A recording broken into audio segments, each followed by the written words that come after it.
Bonjour à tous. Grande campagne de vaccination en Bourgogne-Franche-Comté, mais aussi dans le Jura. La maison de santé de Champagnole organise la semaine de la vaccination jusqu'à vendredi. Des permanences gratuites sont ouvertes à tous. Vous pourrez vous y informer ou encore vous faire vacciner, que ce soit pour la grippe, la Covid, le tétanos ou la coqueluche. Pensez à prendre votre carnet de santé. Un premier concours agricole annulé en Saône-et-Loire à cause de la dermatose nodulaire. Le comité du concours agricole du Val d'Arou-Guignon, qui organise le concours de bovins charolais, a annulé l'événement qui devait se tenir dès vendredi en raison de l'épisodie de dermatose nodulaire contagieuse qui touche le Jura. En Saône-et-Loire, 47 communes sont placées en zone réglementée. Réaction des députés de Côte d'Or après le discours de politique générale à l'Assemblée nationale du Premier ministre. Sébastien Lecornu a annoncé la suspension de la réforme des retraites. C'est une avancée extrêmement nette pour notre pays, estime Océane Godard, députée PS de la première circonscription. Hubert Brigand des Républicains attend que des économies soient réalisées concernant ces retraites. Pour René Lioré et le Rassemblement national, le discours de Sébastien Lecornu n'a rien changé.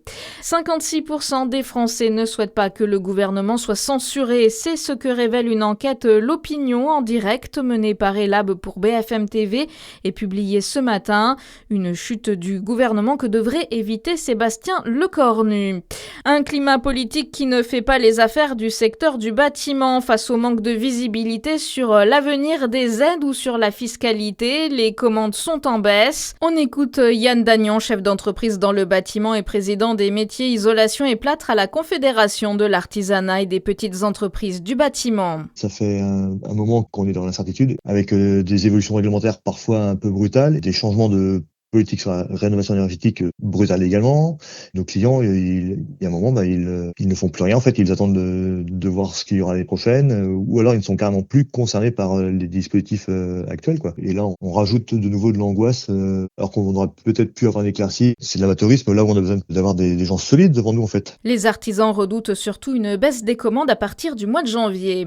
Un hommage au photographe Anthony Lalican à Besançon. Le photojournaliste a perdu la vie en Ukraine le 3 octobre dernier. Lauréat du prix Victor Hugo de la photographie engagée 2025, Anthony Lalican avait présenté son travail dans le cadre du festival Photographie Besançon. Cette exposition est reprogrammée dès aujourd'hui.